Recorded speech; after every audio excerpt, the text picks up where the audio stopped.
Panginoon, buong sandaigdigan.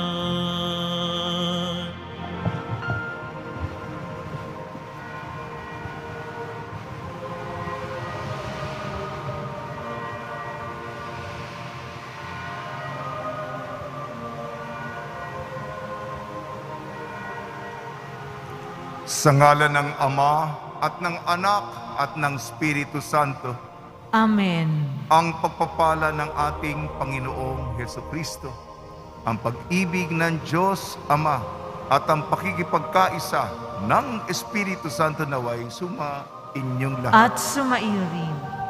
Ang ating sagradong Eucharistia pagulita kay Santo Domingo, banal na pari. Siya po ang pundador ng mga Dominikano. Napakagaling po ng mga Dominikano sa pagbibigay ng homilya.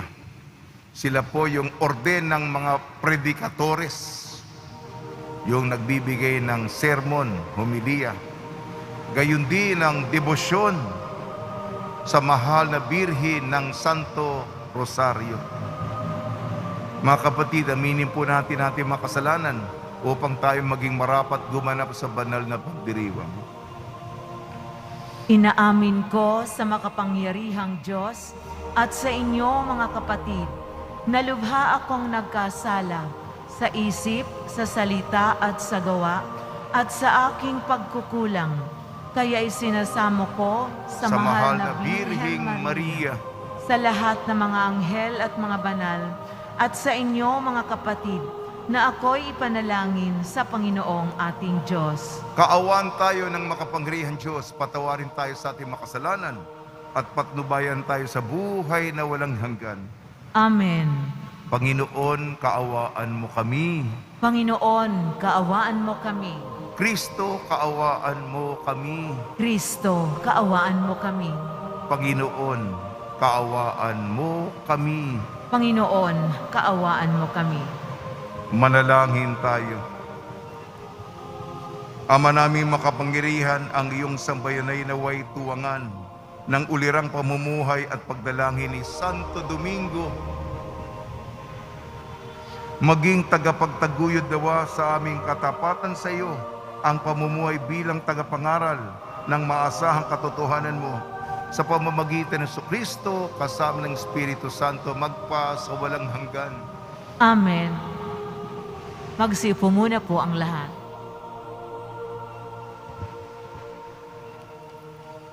Pagbasa mula sa aklat ni Propeta Ezekiel. Ikalimang araw noon ng ikaapat na buwan ng ikalimang taon ng pagkatapon kay Haring Joaquin. Ako na saserdote at anak ni Buze ay nasa Kaldea sa baybayin ng ilog, Kebar, nang kausapin ng Panginoon. Nang ako'y tumingala, naramdaman ko ang malakas na hangin nagmumula sa hilaga at nakita ko ang makapal na ulap na naliligid ng liwanag. Tuwing kikidlat, may isang bagay na kumikislap, parang makinang na tanso. Sa sentro ng bagyong ito, may 4 na nilalang na buhay ng anyong tao. Nang sila'y lumipad, parang lagaslas ng malaking baha, ang dinig ko sa pagaspas ng kanilang mga pakpak, parang ugong ng tinig ng Diyos na makapangyarihan sa lahat. Parang ragasa ng isang malaking hukbo. Nang sila'y tumigil, ibinaba nila ang kanilang mga pakpak at mula sa ibabaw ng bubungan, narinig ang isang malakas na tinig. Nang tumigil nga ang paglipad ang 4 na nilalang, binayaan nilang nakalaylay ang kanilang mga pakpak. Sa ibabaw ng bubungan, naroon ang tila tronong yari sa sapiro at may nakaupong animoy tao. Mula sa baywang nito pataas, ay may nagniningning na tila makinis na tanso. Sa ibaba naman ay may nakapalibot na apoy na nakasisilaw, na ang kulay ay parang bahaghari. Ganyan ang katulad ng kaningningan ng Panginoon. Ang salita ng Diyos. Salamat sa Diyos. Ang kadakilaan ng Diyos sa lupa't langit ay lubos. Ang kadakilaan ng Diyos sa lupa't langit ay lubos. Purihin ang Diyos nitong kalangitan. Kayo sa itaas, siya'y papurihan. Ang lahat ng anghel, magpurit magdiwang. Kasama ang hukbo, roon karamihan. Ang kadakilaan ng Diyos sa lupa't langit ay lubos.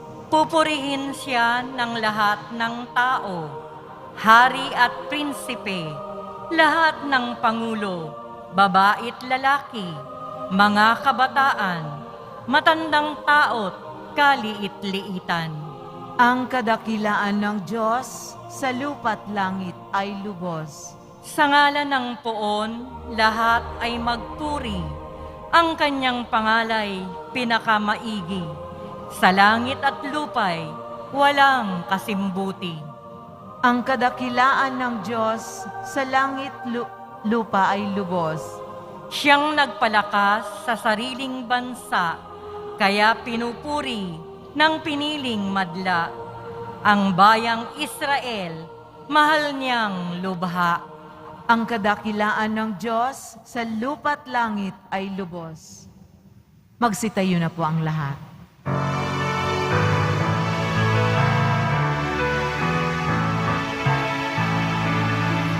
Hallelujah,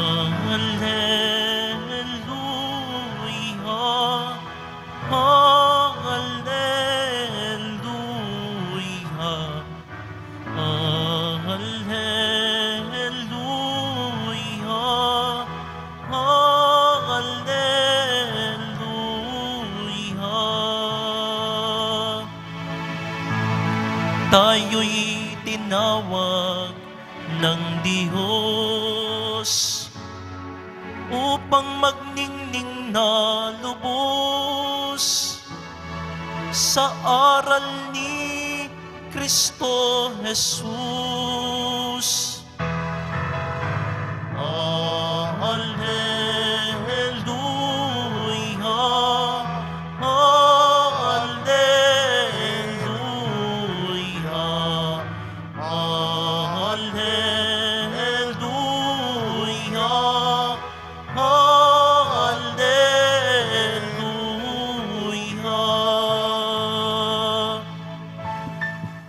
Sumainyo ang Panginoon. At sumaiyo rin. Ang mabuting balita ng Panginoon ayon kay San Mateo. Papuri sa iyo, Panginoon. Nung panahong yun, nang nagkakatipon sa Galilea sina Jesus at ang mga alagad, sinabi niya sa kanila, ang anak ng tao ipagkakanulo at papatayin, ngunit muling mabubuhay sa ikatlong araw. At sila'y lubhang nagdalamhati. Pagdating nila sa Capernaum, lumapit kay Pedro ang mga maniningil ng buwis para sa templo. Tinanong siya, nagbabayad ba ng buwis para sa templo ang inyong guro? Opo, sagot ni Pedro. At nang dumating siya sa bahay, tinanong na siya agad ni Jesus, ano ba ang palagay mo, Simon? Kanino sumisingil ng bayad sa lisensya o buwis sa mga hari sa lupa? Sa mga mamamayan ba o sa mga dayuhan? Sa mga dayuhan po, tugon niya. Sinabi ni Jesus, kung gayon, hindi pinagbabayad ang mga mamamayan. Gayon pang walang masabi sa atin, pumaroon ka sa lawat ihagis mo ang kawil.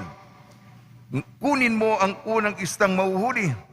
Ibuka mo ang bibig nito at may makikita isang salaping pilak. Kunin mo ito at ibayad sa buwis. Nating dalawa. ang mabuting balita ng Panginoon. Pinupuri ka namin, Panginoong Heso Kristo. Magsiupo muna po ang lahat. Sa simula ng panibagong linggo, binabati po namin kayo sa pagpapala, pagbibindisyon, pagbibiyaya, pagkakaloob ng napakaraming grasya mula sa ating butihing Nuestro Padre Jesus Nazareno. Kanina po, ako po'y senior citizen na. Sabi na nga ba, may nakalimutan akong banggitin sa pambungad ng ating misa. Sapagkat binabalik po natin ang debosyon natin sa Nuestra Señora de la Buena Hora. Natigil po itong debosyon noon. Wala pang buhay sa inyo, kahit ang pinakamatanda sa atin. Natigil po ang debosyon sa Buena Hora noong ikalawang pandaigdigang digmaan ng panahon ng Hapon. Ngayon po ay ikatlong pagnonobinaryong misa natin. Mahal na Birhen, Nuestra Señora de la Buena Hora. Pagnilayan po natin ang salita ng Diyos na magbigay sa atin ng inspirasyon ngayong araw. Sa Propeta Ezekiel, nabanggit dito yung kanyang bisyon. Sinasamba, niluluwalhati, dinadakila ang Panginoon ng apat na lumilipad na nilikha. Itong apat na nilikha may mga pakpak. Kadalasan po sa mga Katolikong simbahan katulad natin. Yan, kung titingala po kayo, meron po malapit sa dambana sa taas. Ito po'y simbolo ng mga ebanghelista, Mateo, Marcos, Lucas, Juan. Ngunit ang kanilang simbolismo, apat na nilikhang may pakpak.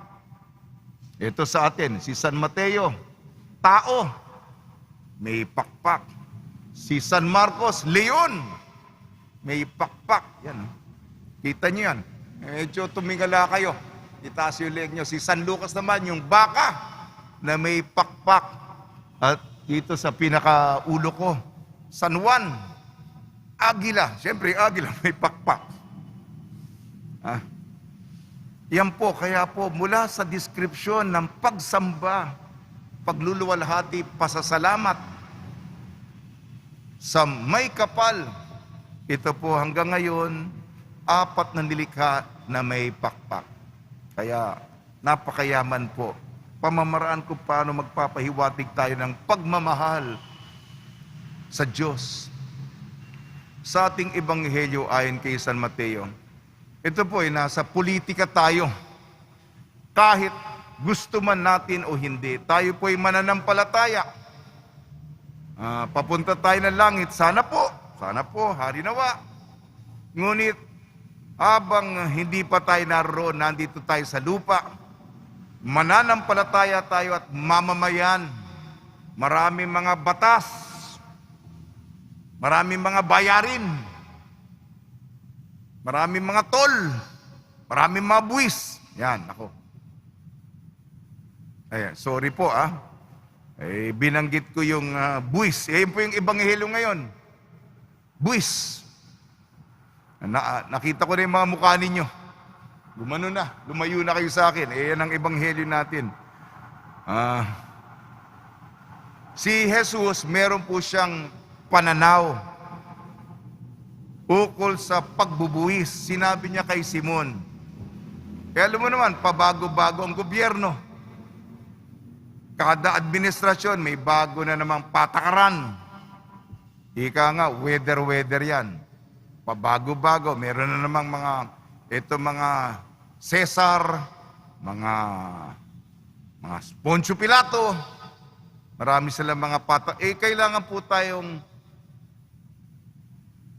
nasa ilalim tayo ng mga temporal ng mga namumuno, susunod tayo. Yan ang sabi ni Jesus. Sige Pedro, para wala silang masabi sa atin, para hindi tayo gumawa ng iskandalo.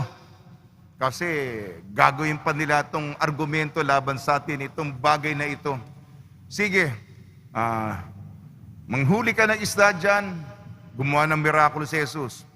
Unang isdang mahuli mo, meron doong pambayad ng buwis sa templo para sa iyo at para sa atin. Bayaran mo. Kaya ito po yung tensyon. Ako po ay masugid na tayo'y palalimin natin ang ating pananampalataya. Ngunit, subalit, may political na dimension lahat. Gustuhin man natin o hindi. Susunod tayo sa pabago-bagong patakaran ng gobyerno. Alam ko, ayaw din ninyo. Pero tinuturo namin na maging masunurin tayo kung mahal natin ang republika, mahal natin ang ating bansa. Ayun. Sabi ni Jesus, para wala silang masabi sa atin, Pedro, bayaran mo. May pananaw ako tungkol sa pagbubuwis, pero para malaya akong makapagpahayag ukol sa salita ng kaharian, sumunod tayo para wala silang masabi sa atin. Ayan po. Ang santo po, si Santo Domingo. Mabalik ako sa mahal na Birheng Maria. Ang debosyon, yan ang hanga ako sa mga Dominikano, Santo Domingo. Yung debosyon ng, kaya nasa inyong katawan, dapat ang Santo Rosario, kung kahit anong oras, kung mamamatay kayo, indulhensyang plenarya yan. Hawak-hawak ninyo sa inyong katawan. Meron ba kayo rosaryo sa inyong katawan? Indulhensya. Kaya kung kunin yung sermon, yung ebanghelyo kapon, darating ang Panginoon sa oras na hindi mo maasahan, bigla, sino man tapat, ano sinasabi ni Santo Domingo? Sino man ang nagro-rosaryo araw-araw? At kung ngayon nga, darating ang Panginoon, sino naman ang may hawak na yung nabasbas na rosaryo ng pari, lalo-lalo ng obispo, may indulhensyang plenarya. Alam niyo po, ang storya ng rosaryo, istorya ng buhay natin. Pinagninilayan po natin ang mga misteryo sa tuwa, sa liwanag, sa hapis, sa luwalhati ni Jesus, Maria at Jose sa Santo Rosario. At kalakip nito ang misteryo ng buhay natin. Kung nagradasal tayo sa Santo Rosario, magkahabi, magkaugnay. Ako, nagdadasal ako ng Santo Rosario. Sabi ko, yung misteryo, alimbawa ngayon, tuwa. Ang tuwa ni Jesus, ang tuwa ni Maria, ang tuwa ni San Jose, ang tuwa ko, ang tuwa ng aking pamilya, ang tuwa ng aking mga kamag-anak, ang tuwa ng aking mga kaibigan, ang lahat tuwa ng aking mga benefactor na tumutulong sa akin, ang tuwa ng aking komunidad, ang tuwa ng aking munting mundo, ang tuwa ng aking munting universo na kayo. Magkakalakip, magkakaisa ang ating kwento. Kwentong nagmamahal. Kaya nga, may konkreto tayo, hawak-hawak ko sa inyong harapan. Kwento mo, kwento ko, kwento natin, kasama sa kwento ni San Jose, Maria, at ni Jesus. Kaya kung ikaw nagro-rosaryo, isama mo yung pinagdaraanan mo, isama mo yung kinaiiyakan mo, isama mo dyan yung tagumpay mo, isama mo dyan pinaka-ala-alang pinakayamanan mo. Pagninilay mo araw-araw bilang pasasalamat. Sige na po, napahaba na po ako. Basta mga debosyon. Sa mga wala pang rosaryo sa katawan ninyo, ito po, magrosaryo kayo para sa pamilya nyo. Parang awa nyo na. Parang sama-sama ang pamilya yung makapasok ng langit. Mga Katoliko tayo. Ang Katoliko, nagro-rosaryo. May rosaryo sa kanyang katawan. Sige na po mga kapatid. Paalala lamang. Sa tulong ni Maria, ikatlong pagnonobinaryo, Nuestra Señora de la Buena Hora, binabalik po natin itong tradisyon na matagal nang nakalimutan.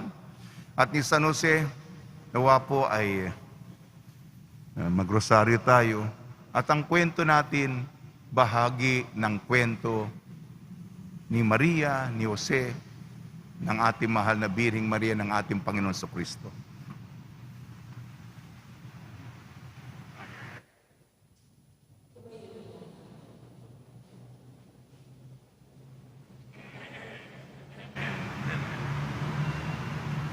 Minamahal ko mga kapatid, sa ating kahinaan at pangangailangan dumulog tayo sa Diyos na ating dapat sundin at paglingkuran sapagkat siya ang pinagmumula ng lahat ng kapangyarihan sa sandaigdigan. Tugon po natin, Ama, mamuhay nawa kami sa espiritu ng iyong anak. Ama, mamuhay nawa kami sa espiritu ng iyong anak. Ang simbahan, saan mang dako ng daigdig, naway walang takot na magpahayag ng pinahahalagahang katarungan at kapayapaan. Manalangin tayo. Ama, mamuhay nawa kami sa espiritu ng iyong anak. Ang lahat ng tao naway makabahagi ng tama sa mga material at espiritual na bagay ng daigdig at ang mga organisasyong sibiko at estado naway makatulong sa pagtatanggol sa mga mahihina at mahihirap. Manalangin tayo. Ama, mamuhay nawa kami sa espiritu ng iyong anak. Ang lahat ng mamamayan naway magkaroon ng malakas na kamulatan sa sibikong tungkulin at maging aktibo sila na makilahok tungo sa pangkalahatang kabutihan. Manalangin tayo. Ama, mamuhay nawa kami sa espiritu ng iyong anak. Tayo naway maging mga daan ng pag-ibig at kalinga ni Kristo para sa mga may sakit at mga nagdurusa. Manalangin tayo. Ama, mamuhay nawa kami sa espiritu ng iyong anak. Ang mga yumao naway magkaroon ng kasiyahan sa kaharian at nakapayapaan. Manalangin tayo. Ama, mamuhay nawa kami sa espiritu ng iyong anak. Ama ng awa, dapat na gamitin ang lahat ng talento sa lupa para sa pagsusulong ng paghahari ng iyong katarungan, kapayapaan at pagkakapatiran ng iyong bayan sa pamamagitan ng aming bukas loob na kaharian dito sa lupa, hindi namin sa pamamagitan ni Kristong aming Panginoon. Amen. Magsiupo muna ang lahat.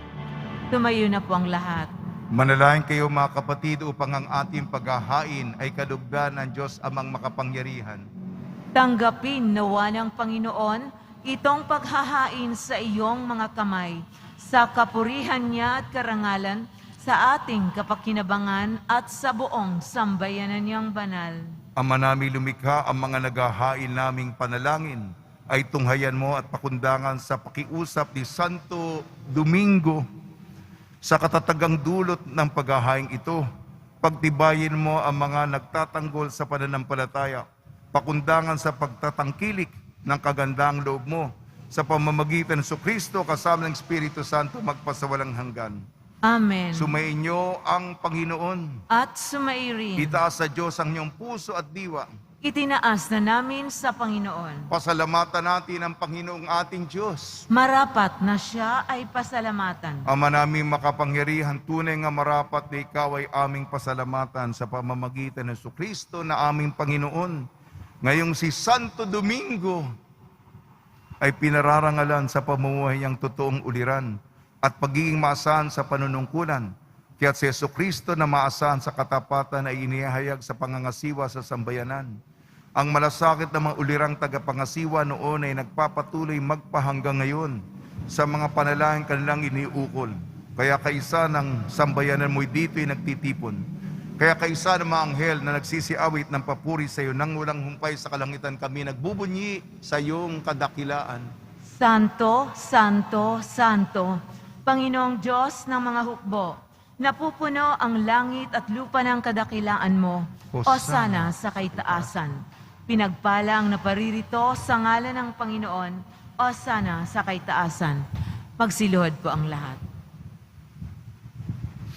Ama naming banal, ikaw ang bukal ng tanang kabanalan. Kaya sa pamamagitan ng Espiritu, gawin mong banal ang mga kaloob na ito upang para sa amin maging katawan at dugo ng aming Panginoong Jesucristo.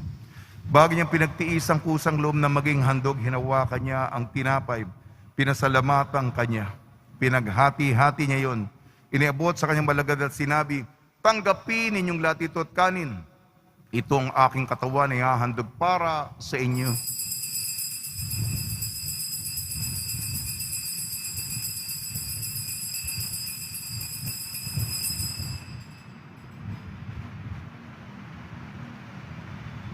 Gayun din naman nung matapos ang hapunan, hinawakan niya ang kalis, muli kanyang pinasalamatan. Inibot niya ang kalis sa kanyang malagad at sinabi, tanggapin ninyong lahat ito't inumin. Ito ang kalis ng aking dugo, ng bago at walang hanggang tipan. Aking dugo na ibubuhos para sa inyo at para sa lahat. Sa ikapagpapatawad ng makasalanan, gawin ninyo ito sa pag-alala sa akin.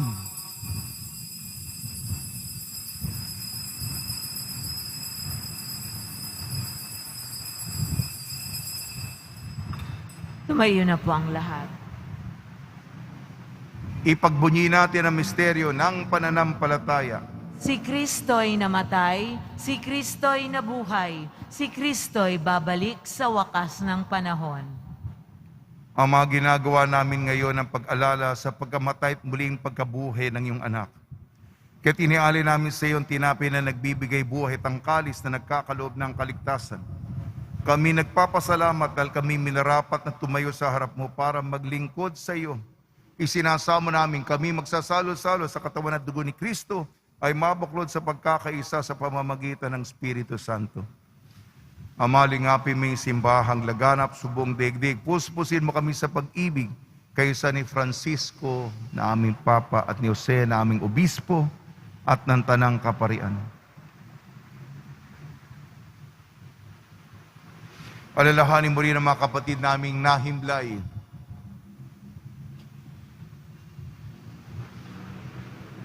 Na may pag-asang sila'y muling mabubuhay, gayon din ang lahat ng mga pumanaw. Kaawaan mo sila at patuloyin sa iyong kaliwanagan. Kaawaan mo at pagdapating kami lahat na makasali sa iyong buhay na walang wakas kaysa ng mahal na Birhing Maria Nuestra, Senyora de la Buena Hora. Nang kabiyak na puso niyang si San Jose, kaysa ng mga apostol, Santo Domingo de Guzman, ni San Juan Bautista at ng lahat ng mabanal na namuhay dito sa daigdig ng kalugod-lugod sa iyo. May pagdiwang nawa namin ang pagpupuri sa ikararangal mo sa pamamagitan ng anak na aming Panginoong Hesukristo. Sa pamamagitan ni Kristo, kasama niya at sa Kanya ang lahat ng parangal at papuri ay sa iyo, Diyos ang mga makapangyarihan, kasama ng Espiritu Santo, magpa sa walang hanggan. Amen. Sa tagubili na manakakagaling na utos at turo ni Jesucristo na Panginoon natin at Diyos, ipahig natin ng lakas loob. Ama namin, sumasalangit ka, sambahin ang ngalan mo, mapasa amin ang kaharian mo, sundin ang loob mo dito sa lupa para nang sa langit. Bigyan mo kami ngayon ng aming kakanin sa araw-araw at patawarin mo kami sa aming mga sala para ng pagpapatawad namin sa nagkakasala sa amin at huwag mo kaming ipahintulot sa tukso at iadya mo kami sa lahat ng masama. Hiniling namin kami iadya sa lahat ng masama, pagkalooban ng kapayapaan, araw-araw iligtas sa kasalanan at ilayo sa lahat ng kapahamakan. Samantalang aming pinananabikan ang dakilang araw ng pagpapahayag ng tagapagligtas naming si Jesucristo. Sapagkat iyo ang kaharian at ang kapangyarihan at ang kapurihan magpakailanman. Amen. Panginoon Jesucristo, sinabi mo sa iyong apostol, kapayapaan iniiwan ko sa inyo ang aking kapayapaan, ibinibigay ko sa inyo. Tungyan mo ang aming pananampalataya at huwag ang aming mga pagkakasala. At pagkalooban mo kami na kapayapaan at pagkakaisa ayon sa iyong kalooban kasama ng Espiritu Santo magpasawalang hanggan. Amen. Mga kapatid, mga kaibigan, sumainyo pong kapayapaan ng ating Panginoon. At sumairin. Magbigayan po tayo ng kapayapaan sa isa't isa.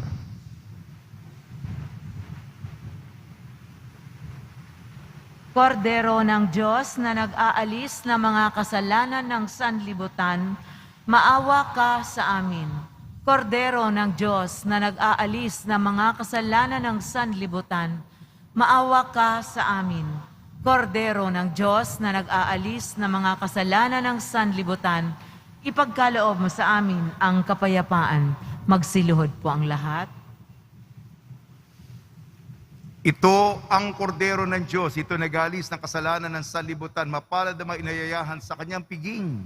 Panginoon, hindi ako karapat-dapat na magpatuloy sa iyo, ngunit sa isang salita mo lamang ay gagaling na ako.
Manalangin tayo. Ama namin mapagmahal, ang lakas na dulot ng piging mong banal, ngayong ginugunita si Santo Domingo, ay lubusan namang pakinabangan ng iyong sambayanan na nariwa at napamunga sa kanyang pangangaral at naway matulungan ng kanyang pagdarasal sa pamamagitan ng Kristo kasama ng Espiritu Santo magpasawalang hanggan. Amen. Pagbabasbas sa mga deboto ng kanilang mga kahilingan at dasalan, mahal na pong Jesus Nazareno, iniyag mo sa pamamagitan ng krus ang walang baliw na pag-ibig ng Diyos sa sangkatauhan. Pakinggan mo ang kahilingan yung angkan nagsusumamo sa iyo, makamtanawa nilang yung katugunan at tanggapin ang kasagutan na may utang na loob na tinatanaw. Basbasan din po niyo mga daladala ng mga imahin at dasalan sa pamamagitan ng bendisyon na ito na may maalala ng mga pangako sa binyag. Ngayon, ibig at paglilingkuran bilang Panginoon, magpasawalang hanggan. Amen. Inyo ang Panginoon At sumairin. at pagpalain kayo ng makapangyarihan Diyos, Ama, Anak at Espiritu Santo. Amen. Taglayin po ninyo sa inyong pag-alis ang kapayapaan ni Jesucristo. Salamat sa Diyos.